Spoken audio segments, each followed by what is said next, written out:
Yo, c'est Noémie, aujourd'hui on se retrouve pour mon book haul slash unboxing du mois d'août. Je vais commencer par mes achats en librairie, il y en a 5, dont 2 neufs et 3 d'occasion. Le premier c'est du conte de fées de J.R.R. Tolkien. Je l'ai acheté parce que je l'ai repéré quand j'étais en vacances à Marseille, il me semble début mai, chez Diane. Je l'avais repéré en librairie et je ne l'avais pas pris tout de suite. J'essaye d'éviter les achats compulsifs. Donc quand je vois un livre pour la première fois en librairie, je me le note et puis je me le garde pour l'acheter plus tard éventuellement. Donc ça fait partie de cela. Il est vraiment très très court, hein. On est sur un essai écrit par Tolkien sur le conte de fées. Vous savez que c'est un sujet qui m'intéresse énormément. Tolkien, c'est un auteur que j'aime beaucoup, donc je suis contente d'avoir trouvé celui-ci. Je ne savais pas du tout qu'il avait écrit ça. Et je suis ravie. Donc là, j'ai très très hâte du coup de me plonger dedans. Ça va se lire extrêmement vite. Je ne sais pas quand, mais bientôt. Un jour peut-être. Et le deuxième que j'ai acheté neuf à la librairie Gallimard à Kléber, donc en version originale, c'est The Sad Ghost Club, le tome 1 de Lise Meddings. C'est un roman graphique avec des fantômes.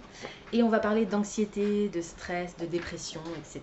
Que des sujets qui font chaud au cœur, mais qui va rentrer parfaitement dans une des catégories du Magical Readathon, et je pense aussi du Pumpkin Autumn Challenge d'ailleurs. Donc voilà, j'ai hâte, ça fait longtemps que je l'avais repéré, et puis j'essaye aussi de prendre des lectures un peu différentes quand je vais chez Gallimard, parce que mes livres en VO sont quasiment exclusivement ceux de la Fairy Loot. Donc je me suis dit qu'un roman graphique, ça pouvait changer un petit peu. Voilà. J'en sais pas plus au niveau du résumé, à part les thématiques. C'est pareil, ça va se lire extrêmement vite. Ça, je peux vous garantir que ça va être lu en septembre, puisque, comme vous l'avez vu, il fait partie de ma pile à lire du Magical Readathon. Ensuite, pendant mes vacances dans le Médoc, je suis allée à Bordeaux et à Montalivet. Montalivet, c'est là où j'étais en vacances l'année dernière pour la naissance de mon neveu.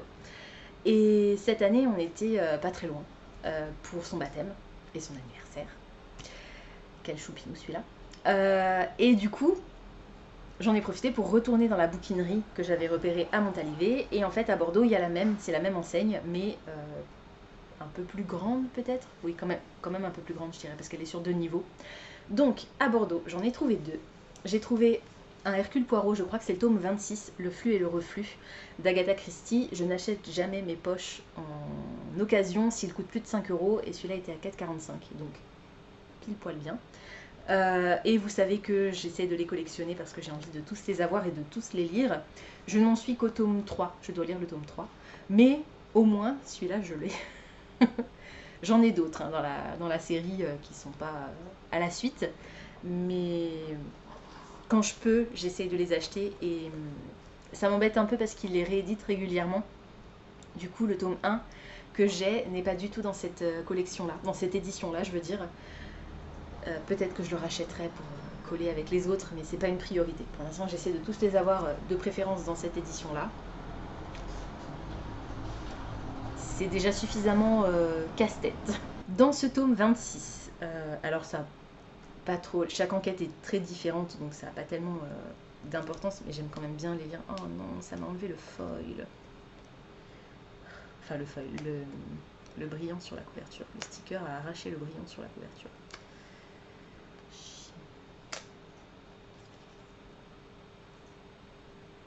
J'espère que ça va pas l'abîmer plus que ça. Je sais pas si vous allez le voir. Là. Voilà. Ça m'a enlevé tout le brillant là où il y avait le sticker. C'est pas grave. Dans cette histoire, on va faire la rencontre. On va pas vraiment le pitcher comme ça. Il va y avoir l'explosion d'un bâtiment. Et en fait, de cette explosion vont ressortir vivants la femme et son frère. Et du coup, comme le mari est décédé, toute sa fortune va revenir à sa femme. Sauf que la famille du mari n'est pas ravie de cet état de fait, d'autant que vraisemblablement le premier mari de l'épouse serait peut-être encore vivant. Voilà. Donc Poirot va mener l'enquête pour essayer de découvrir si les circonstances de cette explosion sont vraiment dues à une fuite de gaz, ou Et surtout si le premier mari de l'épouse est effectivement toujours en vie, ce qui annulerait le second mariage et permettrait à la famille de récolter le pognon.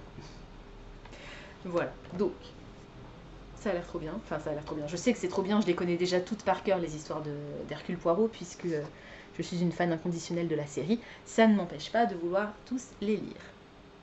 Et ma deuxième trouvaille plutôt vraiment pas mal, c'est Le secret du jeune prétendant de Marie Valente, c'est le tome 2 de, je me souviens plus comment s'appelle le tome 1, ça doit être marqué, Le secret du roi, avec Hippolyte que j'avais énormément aimé, et il est sorti très récemment, il est sorti là cette année il me semble, 2024, et je l'ai trouvé au lieu de 22 €, 15,40 €. Donc je l'ai pris quand même, en général je prends pas les grands formats d'occasion, sauf si le prix est imbattable. Là le prix est battable bien sûr, mais il est, je vais pas dire quasiment neuf, mais il est vraiment en très bon état. Et voilà, et comme dit, il est très récent et j'avais adoré le tome 1, donc j'ai très hâte de lire la suite. Dans le tome 1, on va faire la connaissance d'Hippolyte, qui est en fait une jeune femme et qui a envie de devenir mousquetaire du roi. Donc elle va partir à la capitale pour tenter de réaliser son rêve. Et on est dans un univers qui est empli de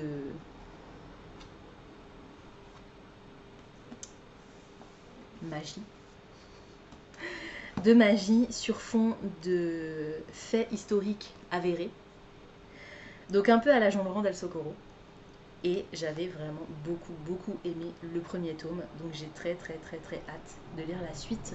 Le seul petit reproche que je faisais à l'autrice dans le tome 1, c'est que on sent qu'elle a fait énormément de recherches pour alimenter son histoire, mais du coup parfois ça se sentait un petit peu trop, ça faisait plus catalogage des références et des informations que vraiment utile pour l'histoire.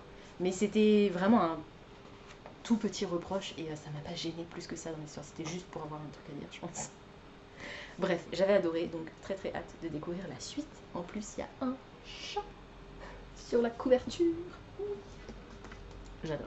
Et le dernier que j'ai acheté d'occasion aussi, cette fois-ci je l'ai trouvé à Montalivet, donc dans la même boutique où l'année dernière j'avais acheté Legends and Latte pour 6 € en grand format. Cette année, pour 6 € en grand format, j'ai acheté Histoire officielle de l'émergence des vampires de Raymond A. Villarreal. Il était dans ma pile à lire depuis un bon moment et je suis contente de l'avoir trouvé d'occasion. Il est aussi en très bon état. Il a juste pris peut-être un petit coup ici, là, sur le bas de la couverture.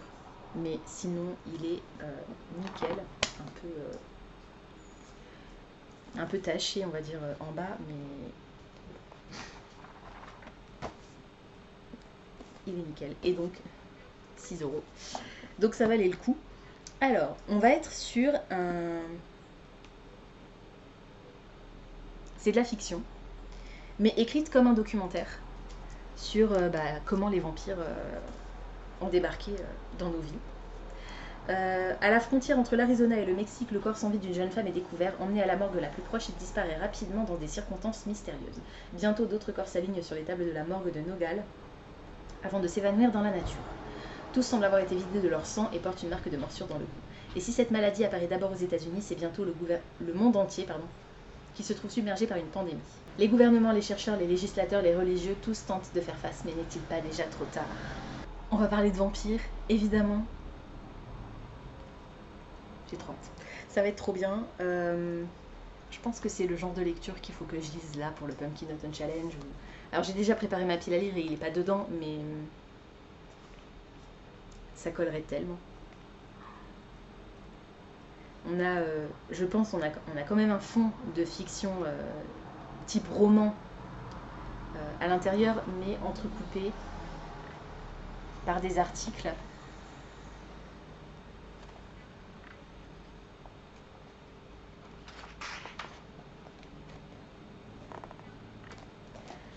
Donc ça a l'air trop bien. Et il est très beau. Je suis contente. Ensuite, on va passer à la Fairy Loot. J'ai 4 box à ouvrir aujourd'hui. Il n'y a pas la Romantaisie du mois d'août, puisque je l'ai comment j'ai demandé à ne pas la recevoir parce que c'était un reverse harem et que je sais que je n'aime pas ce trope, donc ça sert à rien que je prenne un livre que je sais que je vais pas aimer. Par contre, j'ai 3 suites de séries, il me semble, et la box combo adulte young adulte pour le mois d'août. Pour une fois que je la reçois dans les temps, je l'ai abandonnée. C'est la dernière box combo adulte young adulte qu'on va déballer ensemble sur la chaîne. En tout cas pour l'instant, peut-être que dans quelques années, quelques mois, je ne sais pas, mais en tout cas pour l'instant c'est la dernière fois. Parce que je suis toujours déçue quand ils annoncent les titres à venir. Souvent, on est sur une fantasy inspirée par le folklore asiatique, et vous savez que même si j'apprécie, il y a d'autres folklores et je trouve que c'est un peu lourd là, vraiment je trouve qu'ils en ont trop fait en fait sur le folklore asiatique ces derniers temps, donc ça m'a un peu saoulée. Et puis surtout, c'était pas forcément des titres qui m'intéressaient particulièrement. J'ai pris celle-ci parce que le livre adulte, c'est le roman préféré de Jay Kristoff cette année, et qu'il a l'air trop bien. Mais le livre young adulte, c'est, je vous le laisse deviner, une fantaisie asiatique. Donc, on va commencer par déballer les tomes 2. Alors, le premier, qu'est-ce que c'est? Oui. J'avais adoré le tome 1 de cette série. Je suis contente d'avoir enfin la suite, qui en fait est un tome compagnon. Ça va se dérouler dans le même univers avec les mêmes personnages, mais ce ne sont pas les personnages principaux du tome 1 qui seront les personnages principaux du tome 2. Ça s'appelle The Undermining of Twyla et Frank. C'est le tome 2 de The Undertaking of Heart and Mercy, que j'avais adoré, c'était trop bien. On est sur une romance fantasy contemporaine, mais en même temps un peu steampunk. C'est assez compliqué de décrire l'univers de l'autrice. La famille de Mercy ont une entreprise de pompes funèbres, et Hart et Marshall, il est un genre de shérif qui s'assure que les cadavres restent bien des cadavres et ne deviennent pas des zombies. En gros. Et en fait, son rôle fait que quand il découvre un cadavre ou quand il tue un genre de boule avant qu'elle ne devienne zombie, il est censé ramener le corps à une des 2 entreprises de pompes funèbres de la ville. Et du coup, une fois sur 2, et même un peu plus qu'une fois sur 2, ça tombe sur l'entreprise de la famille de Mercy. Dans le tome 2, on va suivre... Alors c'est une histoire d'amour entre les deux, c'est un Enemies to Lovers avec un trope à la You've Got Mail, parce que Art va commencer à écrire une lettre à un ami sans vraiment déterminer qui ou quoi, il va juste l'envoyer comme ça, et c'est Mercy qui va la recevoir, donc ils vont commencer à échanger des lettres et à tomber amoureux par lettre, et ensuite ils vont se rendre compte que c'est l'un et l'autre, et ils se détestent, et bon, bref, vous avez compris l'histoire. C'était trop bien, j'ai adoré. Donc dans le tome 2, on va avoir une nouvelle romance.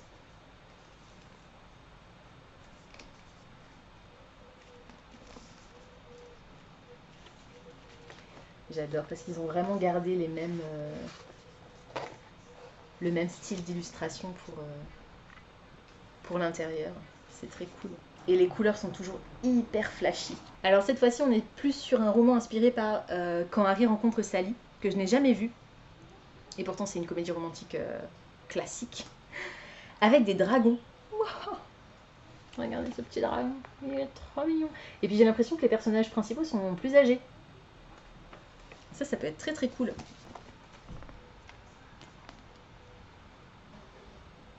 Je pense que le plus simple, c'est que je vous lise le résumé, parce que comme il s'agit d'un tome compagnon, normalement je devrais pas vous spoiler le tome 1. La petite ville d'Eternity a été choquée lorsque Twyla Benneker, veuve et d'âge moyen, s'est associée à son voisin et meilleur ami Frank Ellis pour rejoindre les Tarian Marshalls.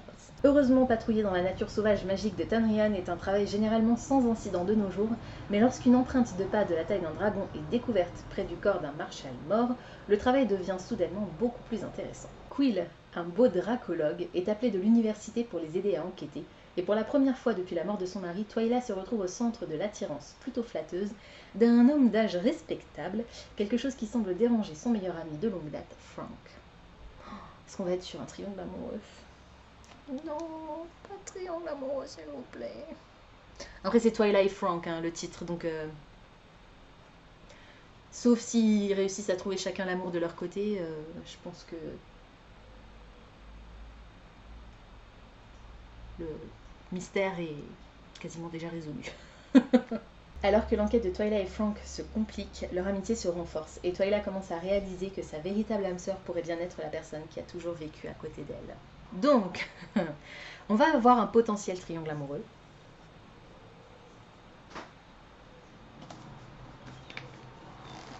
Je ne sais pas, on verra. Mais il y a des dragons. Donc là, on est plus sur un, au lieu d'un enemies to lovers, on est plus sur un best friends to lovers. C'est moins mon truc, mais pourquoi pas.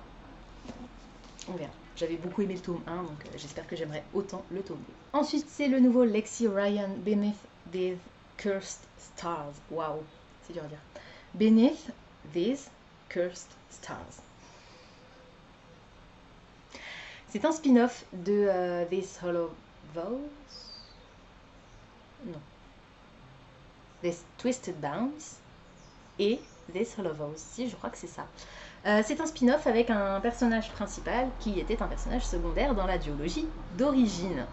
Du coup, je pense que je vais pouvoir vous lire à peu près sans risque le résumé de celui-là. J'avais vraiment beaucoup aimé la duologie principale.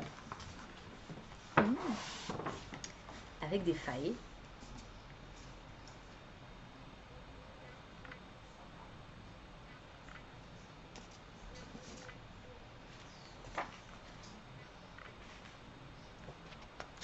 J'ai même pas regardé à l'intérieur de Twyla et Frank s'il y avait quelque chose. Il est signé.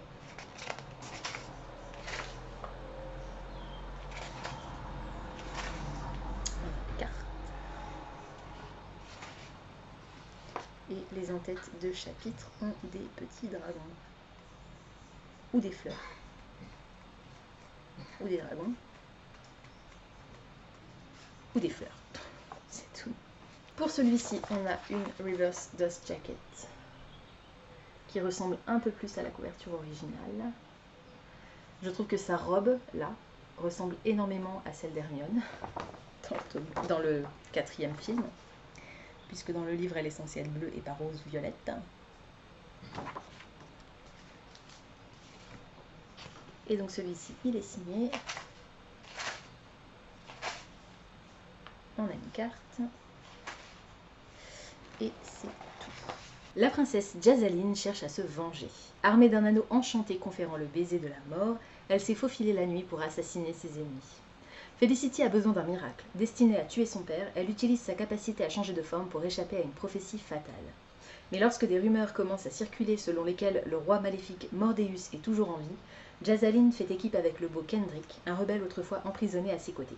Tandis que Felicity, de son côté, doit prendre la forme de la princesse Jazzaline et sa place à la cour, se rapprochant irrésistiblement du roi des failles sauvages, Misha. Misha, donc, personnage secondaire de la première duologie. Bientôt, leur mission est en danger et même leur cœur. L'avenir des royaumes des humains et des failles est en jeu. Entre tâches périlleuses, secrets sinistres et romances interdites, Jazzaline et Felicity découvrent que leurs étoiles sont peut-être les plus maudites de toutes. Ça a l'air trop bien! Je pensais que ce serait peut-être une romance queer, mais en fait, peut-être pas, finalement. Ça me gêne pas. J'aime les deux. Donc, voilà. Et je suis contente de retrouver Misha, qui est un personnage que j'avais vraiment beaucoup aimé dans la première duologie. C'est Hot That Cut, le tome 2 de Threads That Binds de Kika Poulou.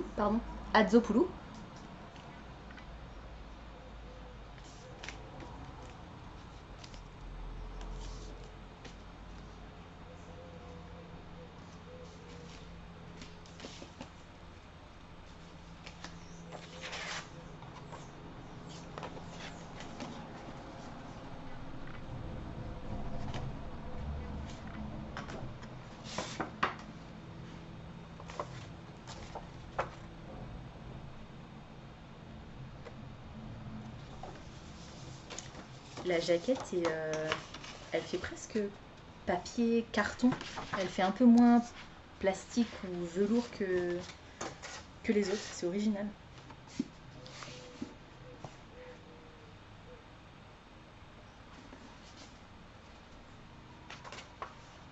Il est signé par pareil, cette première page, c'est vraiment pas... C'est pas du papier classique, entre guillemets.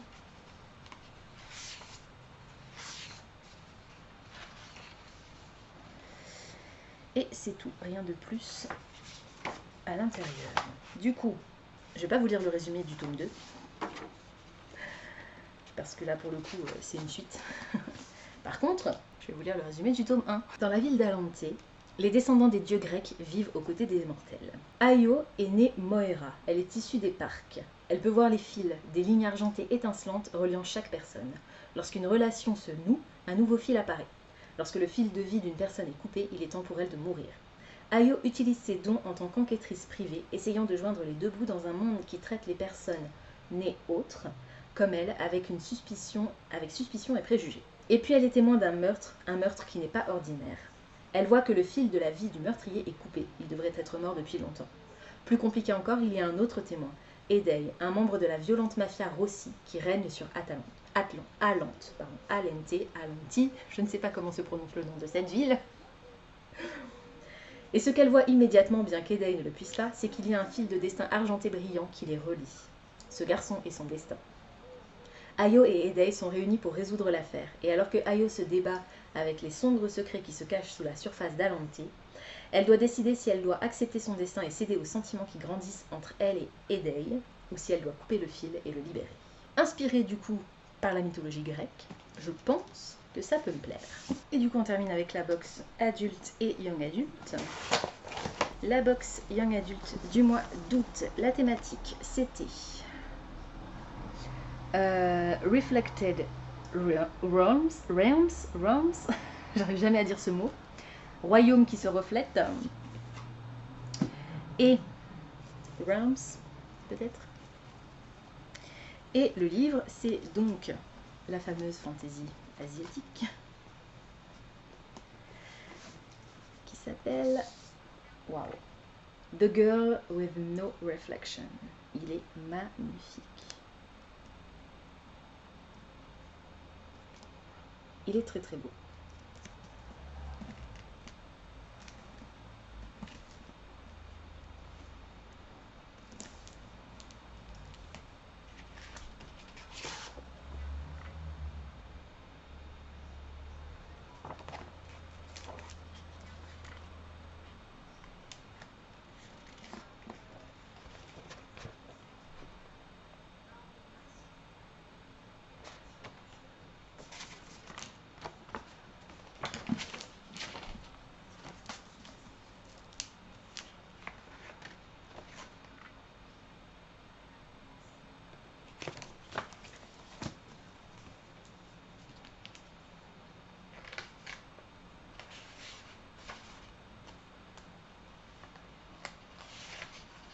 Alors, on a une carte, mais il n'est pas signé. On a la lettre de l'autrice à l'intérieur, par contre, une note de l'autrice et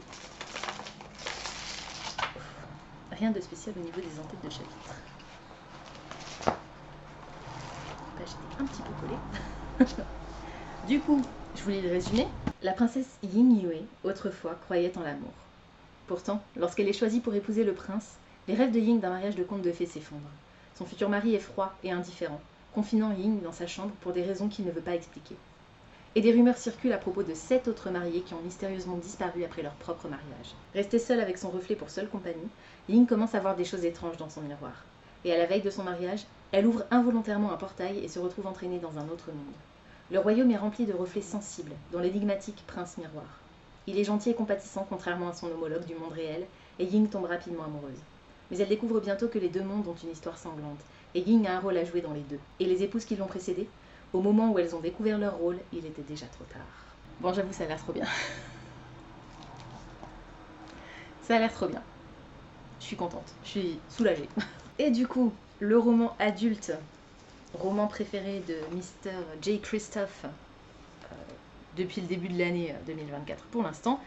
La thématique, c'était Villains Assembly.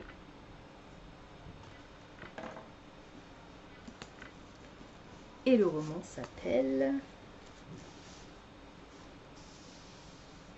Long Live Evil. Je suis trop contente. Alors la couverture change pas tellement par rapport à la couverture d'origine, je crois que c'est juste une question de couleur, je pense que la version originale est violette, il me semble. Par contre on a évidemment toutes les customisations spécifiques à la Fairy Loot. Pardon, je me suis fait attaquer par une guêpe. Tout va bien. Elle est partie sans faire d'histoire.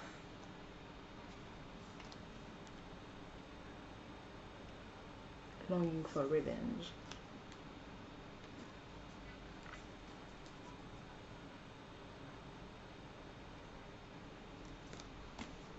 A story for anyone who's ever fallen for the villain. Yep. Wow.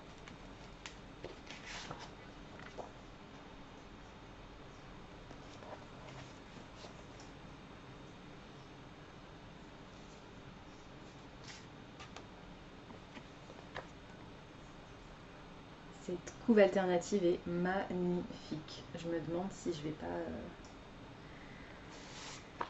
pas la switch. Non, quand même pas.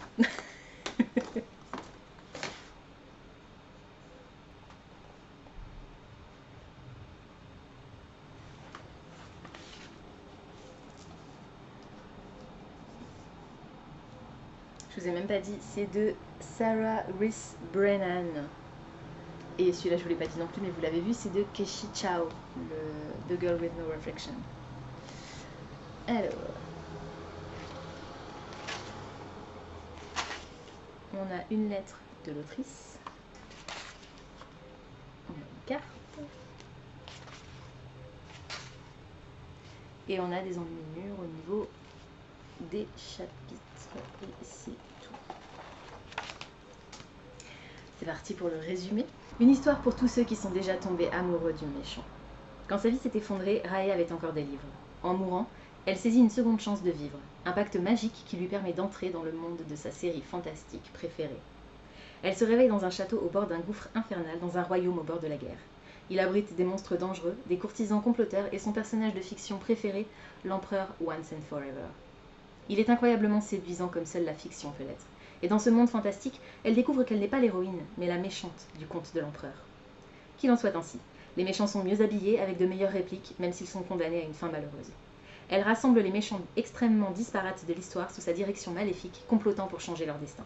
Mais alors que le nombre de morts augmente et que la fureur de l'empereur s'accroît, il semble que Rae et ses alliés ne survivront peut-être pas pour voir la dernière page. Attendez-vous à une galerie de méchants, dont une servante brandissant une hache, un chevalier brillant aux humeurs sombres, un garde du corps meurtrier et un maître espion playboy au cœur d'or et à la réputation plus que douteuse. Ça a l'air trop bien! J'ai trop hâte. J'ai trop hâte. Voilà, c'est tout pour aujourd'hui. J'espère que cette vidéo vous aura plu. Comme d'habitude, n'hésitez pas à me dire dans les commentaires si certains des titres que je vous ai présentés aujourd'hui vous intéressent, si vous les avez déjà lus et surtout ce que vous en avez pensé. N'hésitez pas également à me dire quelles ont été vos dernières acquisitions au mois d'août. Est-ce qu'il y a des titres que vous avez enfin achetés alors que vous les attendiez depuis très longtemps? Pensez à vous abonner à la chaîne, à liker et à partager cette vidéo, ça me fera toujours plaisir. Pensez également à activer la petite cloche de notification qui vous permettra de savoir quand je poste du nouveau contenu. En attendant de vous retrouver, je vous souhaite d'excellentes lectures et je vous dis à très bientôt dans une prochaine vidéo. Ciao!